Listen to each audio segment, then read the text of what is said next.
왜 살아야 되는지를 깨닫게 하여 주옵시고 오늘 말씀으로 홀로 영광 받아 주옵소서. 예수님의 이름으로 간절히 기도 올려옵나이다. 오늘도 주의 이름으로 환영하고 사랑하고 축복합니다. 지명자 목사님, 김명수 장로님, 그리고 캐나다에 있는 전사원 지사님, 제주도 우정근 지사님도 정말 이번 한 주간 단풍처럼 아름다운 한 주간이 되기를 주의 이름으로 소원합니다. 우리 성도들이 가져야 될 의식에는 네 가지 의식이 있다고 생각합니다. 하나는 주인의식입니다. 근데 이 주인의식에 반대되는 말은 손님의식입니다. 주인의식과 손님의식의 차이는 뭐냐면, 주인은 고장난 것을 자기가 직접 고칩니다. 손님은 어디가 고장났다고 알려줍니다. 우리는 주인의식을 가져야 될 줄을 믿습니다. 두 번째는 가족의식입니다. 가족의식과 경쟁의식인데, 이 가족의식이 반대말은 경쟁의식인데, 가족의식은 모든 허물을 덮어줍니다. 자기 가족의 허물을 드러내는 사람은 없습니다. 그런데 경쟁의식은 허물을 드러내며 비난하고 불평합니다. 또 세 번째는 지체의식입니다. 이 지체의식의 반대말은 타인의식인데, 지체는 같이 아파합니다. 손이 아픈데 머리를 같이 안 아프겠습니까? 같이 아파하는 게 지체의식입니다. 그러니까 사실 그리스도인들은 이런 지체의식을 갖고 서로 아파하고 서로 기뻐할 수 있어야 됩니다. 이렇게 반대말은 타인의식입니다. 전혀 무관심합니다. 나하고 상관이 없기에 아무런 관심도 갖지 않는 것, 이것이 타인의식입니다. 또 하나는 감사의식입니다. 우리 그리스도인들은 감사의식을 가져야 됩니다. 근데 그 반대말은 불평의식입니다. 감사의식은 하나님의 축복을 불러오지만 불평은 마귀를 불러오게 되어 있습니다. 우리는 신앙생활하면서 우리가 가져야 될 네 가지 의식, 주인의식, 그다음에 가족의식, 지체의식, 감사의식을 갖고 살아갈 수 있는 은혜가 있길 주의 이름으로 소원합니다.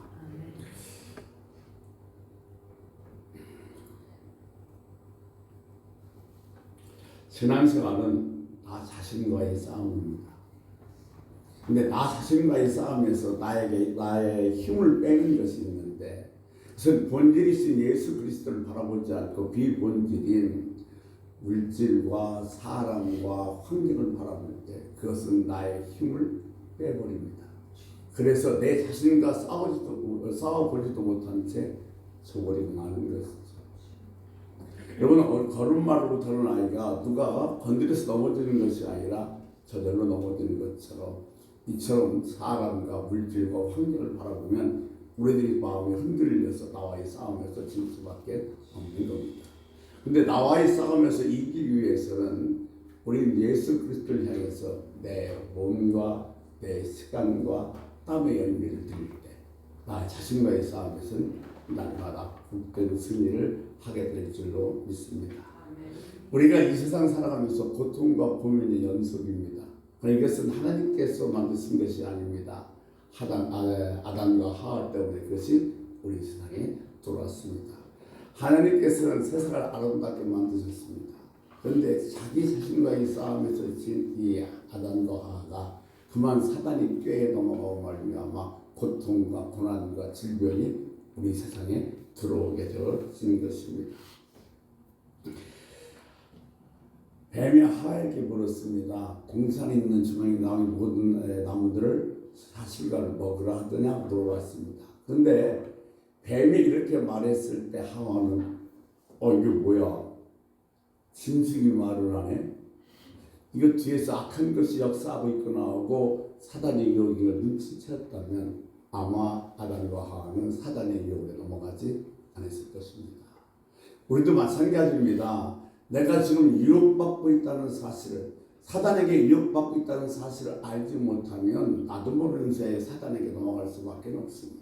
그러나 내가 지금 유혹을 받고 있구나, 사단의 유혹을 받고 있구나, 그것을 내가 알고 있으면 얼마든지 그 유혹에서 벗어날 수가 있기 때문에 그렇습니다. 그러면 내가 지금 사단의 유혹을 받고 있는지 알 수 있는 것 대표적인 네 가지가 있는데, 첫째, 하나님 말씀에 물음표가 생기면 사단의 유혹을 받고 있는 겁니다. 정말 그럴까? 정말 사셨을까? 어떻게 그럴 수가 있어? 이렇게 하나님 말씀에 캐시온 마크가 붙기 시작하면 나는 사단의 지금 유혹을 받고 있다는 증거입니다. 두 번째, 하나님의 축복이 적다고 느껴지면 나는 지금 사단의 유혹을 받고 있는 것입니다. 창세기 2장 16절에 보면 2장 16절은 하나님께서 하신 말씀이고, 창세기 3장 1절은 뱀이 하와에게 하는 말입니다. 우리 두 가지를 한번 같이 비교해서 읽어보도록 하겠습니다. 창세기 2장 16절과 3장 1절입니다. 읽으시면서 뭐가 달랐는지 한번 우리 같이 한번 읽겠습니다. 여호와 하나님이 그 사람에게 명하여 이르시되 동산 각종 나무의 열매는 내가 임의로 먹되 그런데 뱀은 여호와 하나님이 지으신 들짐승 중에 가장 간교하니라. 뱀이 여자에게 물어 이르되 하나님이 참으로 너희에게 동산 모든 나무의 열매를 먹지 말라 하시더냐. 아멘. 창세기 2장 16절과 3장 1절의 말씀은 어떤 차이가 있습니까? 창세기 3장 1절엔 창세기 2장 16절에 들어가지 않은 단어 하나가 들어가 있습니다. 그 단어가 뭐냐면 모든이라는 단어입니다. 간교한 뱀. 결국 하나님께서 딱 한 가지만 먹지 못하게 했습니다. 근데 모든이라는 단어를 집어넣어 말미암아 자기 생각이 들어가서 주신 것이 부족하다고 느끼게 만든 겁니다. 별로 달라질 것이 없습니다. 그런데 감사가 사라지고 왠지 내가 좀 부족하다고 느낀다면 여러분, 나는 지금 사단의 유혹을 받고 있는 증거입니다. 또한 네 번째, 죄의 결과가 별로 무섭지 않다고 생각된다면 나는 사단의 유혹을 받고 있는 증거입니다. 죄의 결과가 아무것도 아닌 것처럼 생각이 들면 나는 지금 유혹받고 있는 겁니다. 아, 이거 다 하는 짓인데 이게 뭐가 죄가 돼? 아, 고스톱 그거 실수풀이 치는 건데 이거 갖고 무슨 죄가 되겠어? 100원짜리인데 결국 그걸로 사람을 죽습니다. 내가 지은 죄의 결과가 별거 아닌 것이라고 느껴진다면 나는 지금 사단의 유혹을 받고 있는 겁니다. 이번 딱 한 번뿐이야. 이번이 마지막이야. 만약 이렇게 이야기하며 잘못된 길로 가고 있다면 여러분은 지금 사단의 유혹을 받고 있다는 증거입니다. 사단은요, 하나님의 말씀을 속이고 또 말씀을 의심하게 만듭니다. 그러므로 우리는 절대로 이 사단의 이 속임수에 빠져서는 안 될 줄로 믿습니다. 오늘 본문의 사건은 좀 황당하기도 하고 또 우습기도 한 사건이기도 합니다. 근데 우리가 성경 말씀을 볼 때에 어떤 사건 자체만 보면 그 사건을 통해서 하나님께서 우리에게 주시고자 하는 어떤 그 메시지를 놓칠 수가 상당히 많이 있습니다. 이 황당한 이야기도 잘 들여다보지 않으면 진짜 메시지를 놓치게 되어 있습니다. 그러니까 이런 경우에는 좀 더 그 문맥 안에서 구조적인 차원으로 좀 이것을 이해할 필요가 있습니다. 그러니까 오늘 본문 7절과 11절에 반복해서 들어가는 단어가 있는데 여러분이 성경을 읽을 때에 반복해서 나오는 단어가 있다면 그 단어가 그 본문에서 가장 중요한 의미를 차지하고 있습니다. 오늘도 사도행전 20장 7절과 11절에 나오는 그 말씀은 뭐냐면 떡을 떼다는 이야기입니다. 떡을 떼는 가운데 일어난 사건이 오늘 본문에 나오는 유두보의 사건인 것입니다. 저는 이 본문의 말씀을 잊을 수 없는 이유가 지금부터 30여 년 전 제가 처음 전도사 시절 때 설교했을 때 그 설교의 본문이 오늘 본문이었기 때문에 저는 오랫동안 이 본문을 기억하고 있습니다. 그때 제가 어떤 게 말씀드리는데 정확하게 기억을 나지는 않지만 아마 이런 내용으로 말씀을 드렸던 기억인 것 같습니다. 그 시간 밤늦게에 사람들이 모였습니다. 근데 그 시간 밤늦게 모였다는 것은 거의 거기에 모인 사람들은 노예들입니다. 하루 종일 힘들게 일하고 하나님 말씀을 듣겠다고 밤늦게 그 좁은 다락에 많은 사람들이 모여 있었다는 겁니다. 그러니까 사람들은 많이 모여 있죠. 장소는 좁지요. 불은 켜놨지요. 그래서 이산화탄소는 나오죠. 여러 가지 답답하고 아마 코가 콧구멍이 새까말 정도로 아마 그런 분위기에서가 그 지금 그들이 모여 있는 3층 다락방의 모습이었을 것입니다. 그러니까 이렇게 답답하고 힘드니까 누구가 창문에 걸터 앉아서 바울이 강론하는 말씀을 들었던 것 같습니다. 그런데 창문은 바울이 강론하는 그 장소가 좀 멀리 떨어져 있기 때문에 조금 소홀하기가 쉽습니다. 무슨 얘기냐면 밖에 찬바람도 불고 밖에다 신경도 쓸 수 있기 때문에 그렇습니다. 사실 우리가 설교하는 중에 말씀을 듣는 중에 조는 경우도 많이 있습니다. 그런데 사실 조는 것도 하나님이 은혜나 너도 저는 사랑하는 자의 잠을 준다고 했으니까 잠을 쓰고 상관이 없습니다만 사실은 졸지 않는 자리와 조는 자리가 있습니다. 많은 사람들이 앞에 있어서 시선이 끌리는 사이라면 잘 졸 수가 없죠. 그러나 먼 장소라면 참 졸기가 쉽습니다. 사실 이런 말씀은 좀 그렇습니다만 많은 사람들이 큰 교회를 선호하는 이유 중에 하나도 숨을 곳이 많기 때문에 그렇다는 겁니다. 작은 교회에서는 하늘에다 들어오니까 딴짓도 할 수 없고 좋을 수도 없지만 큰 교회는 크니까 한쪽에 숨어서 마음껏 딴짓도 하고 좋을 수도 있게 큰 교회를 선호하는 경우도 있다고 합니다.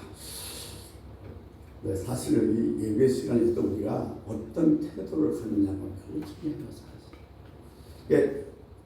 공부도 마찬가지고 운동도 마찬가지거든요. 어떤 태도로 수업 시간에 듣고 어떤 태도로 운동 연습관에 따라서 결과 달라지는 것 마찬가지로 예배도 어떤 태도로 드리냐가 매우 중요합니다.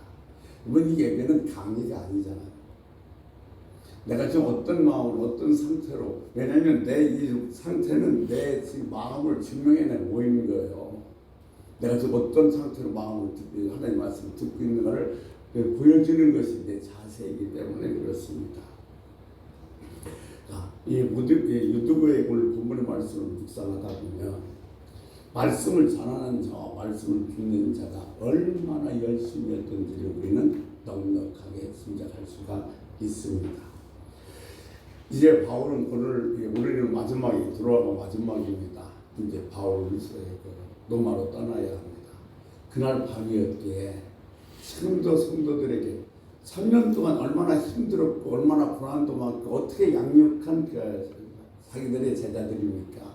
그러니까 그들에게 좀 더 하나님 말씀을 하나도 더 들려주려고 밤새도록 말씀을 전했고 그렇게 하루 종일 일해서 피곤하고 힘들에도 불구하고 그 자리에 앉아서 그 말씀을 그렇게 열정적으로 들었던 그들의 그 모습을 보면서 그들이 갖고 있던 그 열정, 그 열심 때문에 비록 비천한 노예들이었지만 그들로 인해서 로마가 정복된다는 사실을 우리는 잘 알고 있습니다. 사실 우리가 하나님 앞에 보여줄 수 있었던 것은 뜨거운 열정과 열심밖에 없습니다.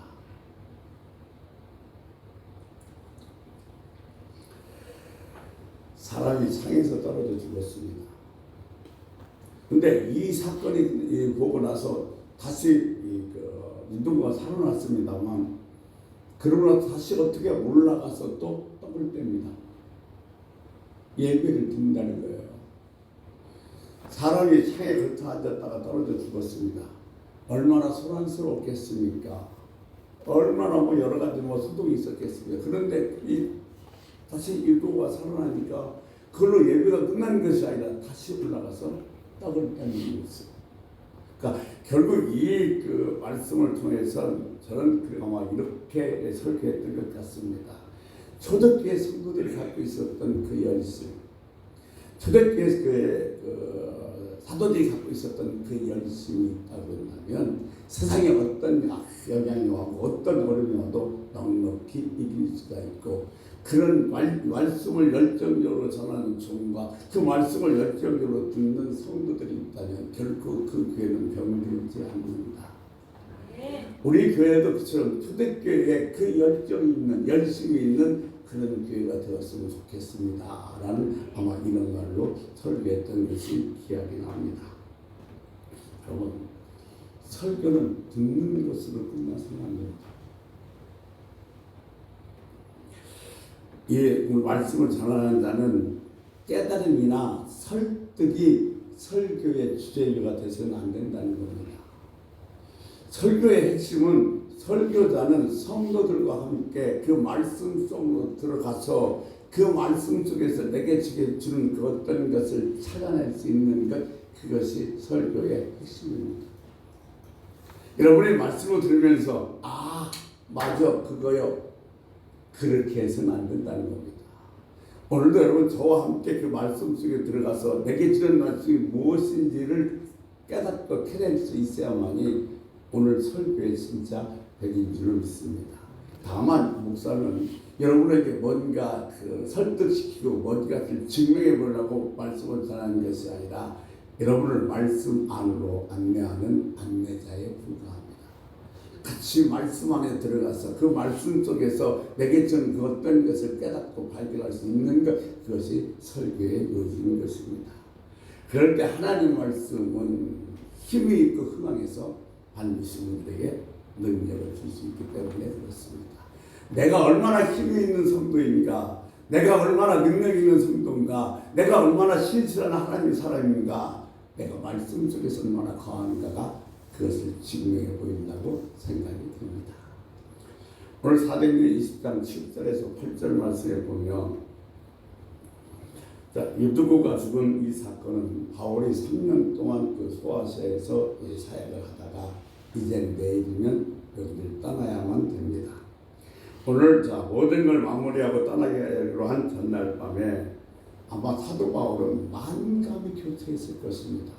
거기서 받았던 고통, 고난, 혼란, 매맞음, 그런 것이 머릿속에 떠올랐으며, 그렇게 해서 그 가운데에서도 정말로 열심히 전도해서 세웠던 그의 주의 백성들에게 이제 마지막으로 뭔가 더 하나님 말씀을 전하고 싶은 마음이었을 것입니다. 근데 그 주간 첫날, 즉 일요일, 주일입니다. 사실 어떤 한 날을 주일이라고 부르는 것은 매우 또 그런 의미가 있습니다. 이건 이분법입니다. 6일은 내 마음대로 살다가 주일날은 주일에 나와서 예배 드려야지 하고 이 주일에 이분법을 갖는 것은 별로 바람직한 일이 아닙니다. 여러분, 월요일도 화요일도 수요일도 주일처럼 살아야 됩니다. 6일은 6일대로 내 마음대로 살다 주일날만 주일 전에 와서 예배 드리는 이 주일의 이분법은 별로 바람직하지 못한 것입니다.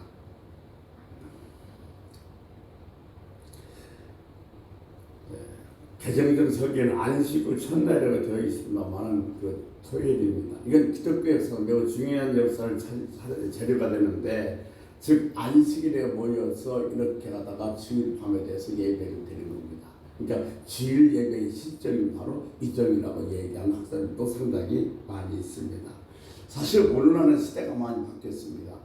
주일 밤낮에 드리는 교회는 거의 없습니다. 주일날 낮 예배 기차이면 주일날 오후 예배는 찬양 예배로 끝나고 가지 밤늦게 드리는 예배는 없습니다만, 초대교회는 여러 가지 환경도 있었지만 밤늦게 주일 밤 예배를 모였습니다. 자, 그주간 첫날에 모여서 떡을 떼었다는 것은 성만찬을 의미합니다. 떡을 나눈 것이 아니라 떡을 뗐다고 되어 있습니다. 이건 클라우라는 단어인데, 이 클라우라는 단어는 어느 때 썼냐면 주님께서 십자가에서 피 흘려 돌아갔을 때 살이 찢기고 뼈가 튀어나오는 그런 고통과, 그리고 뭐냐면 부서지다, 으깨어지다, 고난에 대한 단어입니다. 그래서 여기서 얘기하는 떡은 예수 그리스도의 몸을 상징합니다. 고린도후서 11장 6절에 보면 바울은 이렇게 얘기하고 있습니다. 내가 말에는 부족하다고 말합니다. 달변가가 아니란 말입니다. 때로는 말을 던지기도 했었고 또는 앞뒤 말이 꼬이기도 했습니다. 그런데 그런 말 재간을 가지고 밤늦도록 말씀을 강론했으니 이 부분에서 우리가 하나 한번 생각해 볼 부분이 있습니다. 양떼를 떠나야 될 목자의 심정입니다. 이걸 이해할 수 있습니다. 험난한 과정에서 낳은 이 영적 자녀들에게 더 이상 다시 볼 기약이 없으니 바울은 사도행전 19장 21절에 보면 내가 노마도 보아야 하리라 하면서 노마가기 전에 이제 더 이상 볼 수 없는 이 들어와 있는 주의 백성들에게 좀 더 간절하고 좀 더 귀한 말씀을 전하고 싶은 사도의 그 안타까운 마음, 그 성도를 사랑하는 마음, 애절한 마음을 느낄 수가 있습니다. 그렇게 간절한 마음으로 뭔가 더 전하고 싶으니까 설교가 길어질 수밖에 없는 것이죠. 사실 저희 아버님이 저한테 이혼하시기를 설교는 절대로 25분에서 30분을 넘으면 안 된다. 설교는 좀 아쉬운 마음이 있어야 된다. 그런 말씀하셨습니다. 그래서 저는 어떻게든지 설교 25분 그때 끝내려고 애를 쓰는데 제가 아는 목사님 한 분이 주일날 설교 예배를 12시 반까지 드립니다. 그래서 제가 여쭤봤습니다. 목사님 12시에 딱 전가 끝나는 게 요즘에 됐었는데 어떻게 목사님께서는 12시 반까지 예배를 드리십니까? 그랬더니 그 목사님 하시는 말씀, 목사님 생각 좀 해보십시오. 우리 교회 성도들이 85% 90%가 주일 안내에만 나오는데 그 시간에도 계속 말씀을 들어서 하나라도 더 알게 해야 되지 않겠습니까? 이렇게 말씀하시더라고요. 제가 혹시 설교가 길더라도 여러분을 사랑해서 사랑하는 마음으로 그렇게 길게 한다고 생각하시고 이해하시기 바랍니다. 자, 사도행전 20장 9절 말씀 우리 같이 한번 보겠습니다. 같이 한번 읽습니다. 유두고라는 청년이 창에 걸터 앉아 있다가 깊이 졸더니 바울이 강론하기를 더 오래 하며 졸음을 이기지 못하여 3층에서 떨어지거늘 이렇게 보니 죽었는지라. 아멘. 여러분 이 다락방에 모여서 많은 등불이 켜져 있습니다. 오늘 이 8절 말씀을 보게 되면 앞에 8절 말씀을 보게 되면 우리가 생각나는 그림 하나가 있습니다. 그것이 뭐냐면 예수님께서 붙잡힌 전날 밤에 마가의 다락방에서 뭐요? 성만찬을 베푸는 분을 우리는 기억할 수가 있습니다. 그러니까 이 다락방 창문도 유두가라는 청년이 앉아 있었습니다. 그만큼 사람들이 많았다는 것이고 그 낮은 다락방에 사람들이 꽉 차 있습니다. 창문을 열어놨는데 거기에 걸터 앉은 사람이 있습니다. 이 창문은 딱 조그만한 창문인데 똑같은 창문이라는 단어가 어디서 한 번 더 나오면 바울이 위기에서 창문을 통해서 줄을 다 달아놨을 때 그때 그 창문과 작은 창문을 의미하고 있습니다. 자, 예배를 드리기 위해서 많은 등불들이 있었습니다. 이러한 상황에 되면 사람들이 뿜어져 나오는 열기와 켜놓은 등불 때문에 그 연소 때문에 다 졸 수밖에 없고 힘들 수밖에 없습니다. 그래서 아마 유두부는 좀 선선한 바람이 불고 절경도 들어갈 것 같아서 창가에 앉아 있었던 것 같습니다. 근데 유두가라는 단어는 헬라어로는 당시 천한 사람들에게만 붙였던 이름입니다. 귀족들에게는 이런 이름을 쓰지 않았다고 합니다. 그리고 위에 성경에 몇 가지 증거를 보여줍니다. 8절에 보면 이 청년은 그랬습니다. 한 청년이 그랬는데 이 한 청년은 바로 뭐냐면 파이어스, 종이라는 뜻입니다. 그러니까 주님에게도 이 파이어스라는 단어를 써준 적이 있는데 지금 유두는 뭐요? 종인 것을 알 수가 있는 것입니다. 자, 종이었던 이 유두부는 주일날에도 주인의 그 일에 시달려서 지치고 힘든 몸을 이끌고 지금 3층 다락방에 성찬식 예배를 드리러 왔던 것입니다. 그런데 사람들이 너무도 많고 열기도 있고 덥고 답답하고 졸음도 오고 그래서 그런 창가에 걸터 앉아서 예배를 드리기로 마음을 먹었던 것 같습니다. 근데 거기서 앉아있던 유독과 그만 졸다가 떨어졌습니다. 여기서 떨어지라는 뜻은 헬라어로 뭘 썼냐면 필토트라는 단어를 썼는데 파멸하다, 절망하다, 그리고 끝났다는 뜻입니다. 사도행전 2장 10절에 보면 이렇게 기록되어 있죠. 우리 같이 한번 보겠습니다. 2장 10절입니다. 같이 읽습니다. 바울이 내려가서 그 위에 엎드려 그 몸을 안고 말하되 떠들지 말라 생명이 그에게 있다 하고. 바울이 강도를 중단하고 내려왔습니다. 예배가 끝나지 않았지만은 내려가서 그 몸을 일으킵니다. 청년들이 올려서 시체를 일으킵니다. 이것이 구원이 아주 중요한 어떤 그림입니다. 살려놓고 일으킨 것이 아니라 들어서 살려놨습니다. 구원의 성격이 여기서 우리가 느낄 수가 있습니다. 자, 바울이 내려가서 그 위에 엎드렸다는 것은 심리적으로 신체적으로 하나가 되었다는 시간입니다. 아마 여러분이 우리가 구약에서 보면 엘리야가 과부의 아들을 살렸을 때 똑같이 내려가서 그에게 엎드렸던 모습을 우리는 기억할 수가 있습니다. 자, 이렇게 심리적으로 신체적으로 하나가 되면서 바울이 얘기합니다. 떠들지 마라. 이 세상 보세요. 지금 유대교가 떨어져 죽었으니 사람들이 말이 얼마나 많겠습니까? 얼마나 소동이 일어났습니까? 아이고 바울 선생님이 오랫동안 설교하는 바람에 유대교가 떨어져서 죽었네. 아니면 유대교는 왜 하필이면 창가에 앉았다 떨어져서 얼마나 소동이 많고 말이 많겠어요. 그때 사도 바울이 얘기합니다. 떠들지 마라. 조용히 하라. 소동을 멈추라는 말씀입니다. 잠잠하라고 얘기합니다. 그리고 두 번째, 생명이 그에게 있다고 얘기합니다.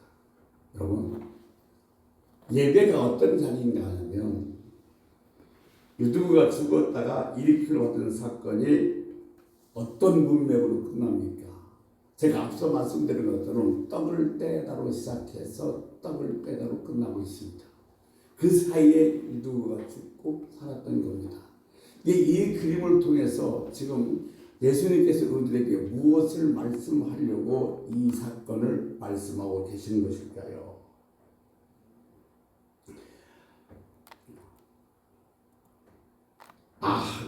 그리고 마무리로 떡을 떼고 오랫동안 날이 셀 때까지 말씀을 전하고 떠났습니다. 즉 하나님은 사도 바울의 몸을 통하여 예수 그리스도의 부활의 생명의 예배 시간 속에서 이렇게 나타나는지를 그림으로 설명해 준 겁니다. 그러니까 여러분 이 예배를 통해서 예수 그리스도의 부활, 내가 죽었던 내 심령이, 죽었던 내 어떤 믿음이, 죽었던 내 어떤 사랑이 다시 소생되는 것을 경험하셨습니까? 그래서 여기서 유두가 떨어졌다는 단어는 피스타라는 단어인데 좌절, 절망이라는 단어입니다. 그런데 지금 여기서 생명이 귀에 있다 해서는 그 앞에 뭐가 붙었냐면 피트라는 단어가 붙어 있습니다. 그러니까 에피라는 단어가 붙어요. 에피라는 단어는 밀어닥치다라는 뜻입니다. 그러니까 하나님의 생명의 기운이 그 사망 위로 덮였다는 겁니다. 생명이 사망을 밀고 돌았다는 겁니다. 그래서 예배는 영광스러운 자리입니다. 일주일에 한 번 정기적으로 모이는 그 예배는 중요한 시간입니다. 한 주간 세상의 모든 소동과 모든 어려움과 모든 고통과 모든 혼란 속에 살고 있다가 한 주간 이 거룩한 예배에 와서 괴로움과 갈등을 끌어안고 있다가 이 예배 자리에서 스스로 유두고처럼 어쩔 수 없는 존재임을 알 수가 있습니다. 그러니까 유두고는 인생의 모습 그대로 떨어지고 파멸하고 절망합니다. 그렇게 끝나가는 것을 보이지만 그 위에 생명의 떡을 보신 예수 그리스도께서 하늘 보좌를 마다하시고 성육신 돼서 다시 이 땅에 내려오시고 말미암아 그렇게 강림하듯이 바울의 몸을 통해서 그림으로 말씀하고 계신 겁니다. 그러니까 이 예배 시간에 예수님의 생명이 우리들에게 밀어 들어와서 죽었던 우리 심령이, 우리 영혼이, 우리들의 사랑이 다시 살아나는 역사가 있어야 될 줄로 믿습니다. 에피피트 덮어지다, 생명의 능력이 밀어닥치다, 이런 뜻입니다. 그러니까 인생의 절망의 그림자를 안고 소돔과 소란 속에서 갇혀있는 그곳에 하나님의 은혜가 덮여지면 소생하는 역사, 살아나는 역사가 일어난다는 겁니다. 여러분, 이러한 것을 어디에서? 예배에서 경험할 수 있어야 됩니다. 오늘 이 예배에서 내가 정말 죽었던 심령이, 내가 시들었던 사랑이, 내 식었던 열정이 이 예배를 통해서 모여 살아나는 것을 경험할 수 있어야 됩니다. 사랑하는 성도 여러분, 이 예배를 통해서 그런 것들을 경험한 적이 있으십니까? 예배는 하늘문을 열리는 시간입니다. 베델에서 야곱은 가장 처절한 마음을 보냈습니다. 원래 그것의 이름은 누스인데 나중에 그걸 베델이라고 부르죠. 지금 어머니 분을 떠나서 아버지와 형의 분을 피하기 위해서 무작정 떠났던 베델은 산 중턱에서 갈 바를 모르고 있습니다. 그것이 살들었습니다. 근데 그때 하늘문을 열면서 사닥다리가 내려오고 천사가 내려옵니다. 결국 하나님은 가장 위기의 밤, 절망의 밤에 야곱을 만나주신 것입니다. 이것이 예배입니다. 한 주간 여러분 지금 절망 상태고 도저히 보이지 않지만 바로 그것을 이 예배를 통해서 하나님을 만나는 시간인 줄 믿습니다. 내가 어떤 한 주간 어떤 고통, 어떤 어려움, 어떤 아픔, 어떤 힘들이 있을지 모르지만 나는 어쩔 수 없는 상황인데 이 예배를 통해서 가장 힘든 이때 하나님께서 우리를 찾아와 만나 주신 줄 믿습니다. 그러니까 이 예배를 통해서 그 하나님을 만날 수 있는 은혜가 여러분에게 있으시기를 축원합니다. 여러분 혹시 정치 없이 방황하고 계십니까?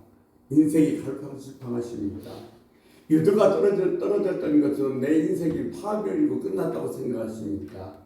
이 예배를 통해서 하나님의 은혜가 덮어지는 역사가 있기를 주의 이름으로 소원합니다. 아멘. 다시 살아나는 역사가 있기를 축복합니다. 아멘. 여러분 삶에 쫓겨 피곤하고 지친 가운데 겨우 찾은 예배의 자리에서 하나님의 살아계심과 하나님의 위로를 경험할 수 있는 복된 하나님의 사랑과 은혜가 있기를 주의 이름으로 간절히 소원합니다.